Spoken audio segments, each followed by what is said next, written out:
for joining us. I'm Tish Pendergast. And I'm Crystal Cisco. Coming up on this 8th edition of UCP News. A new resource for children with disabilities and chronic illness. A breakthrough in the world of cerebral palsy. And a sneak peek at our Life Without Limits Gala. But first, we begin with our top story. As reported in our last UCP News broadcast, the Center for Disease Control and Prevention, or CDC, has released new numbers regarding the prevalence of autism. According to the CDC, autism now affects 1 in 88. That's a drastic change from the numbers released in 2009, which were 1 in 110. It is unknown whether or not these skyrocketing rates are attributed to an increased diagnosis or a higher occurrence of autism.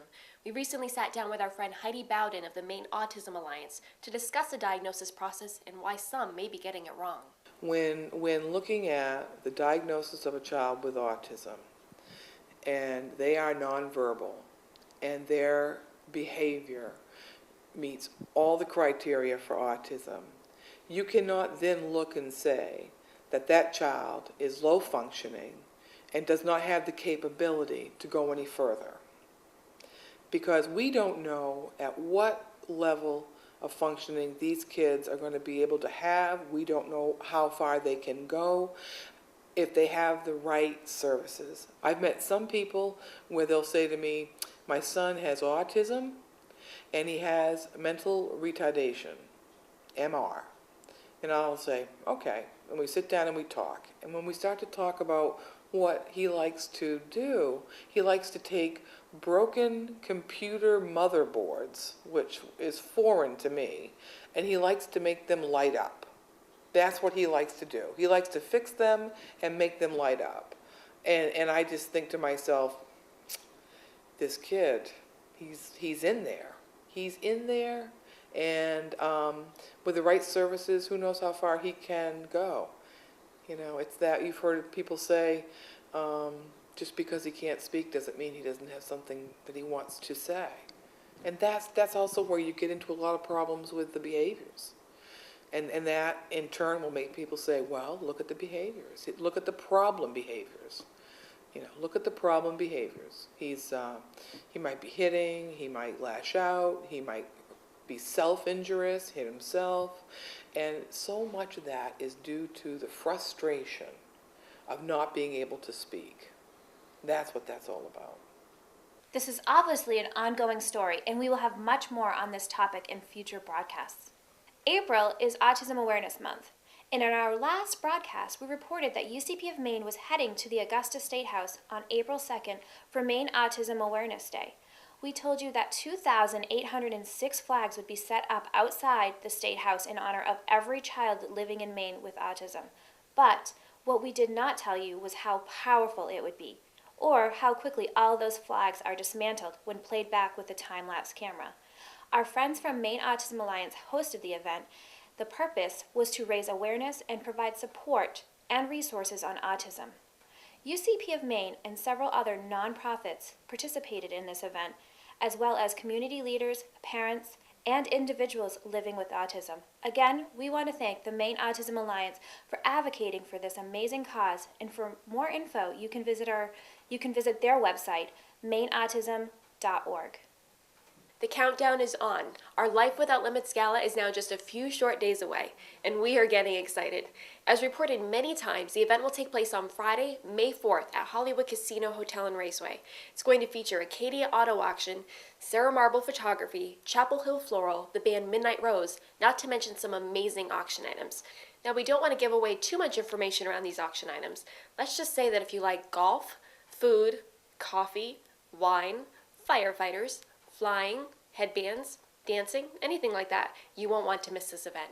And because of the support from event sponsor Hollywood Casino Hotel and Raceway and several other area businesses, every dollar raised at our Life Without Limits Gala will go right back to supporting local children and adults living with disabilities. You know that corny line, you scream, I scream, we all scream for ice cream? Well, our annual ice cream social is coming up sometime in June. The exact date is yet to be determined.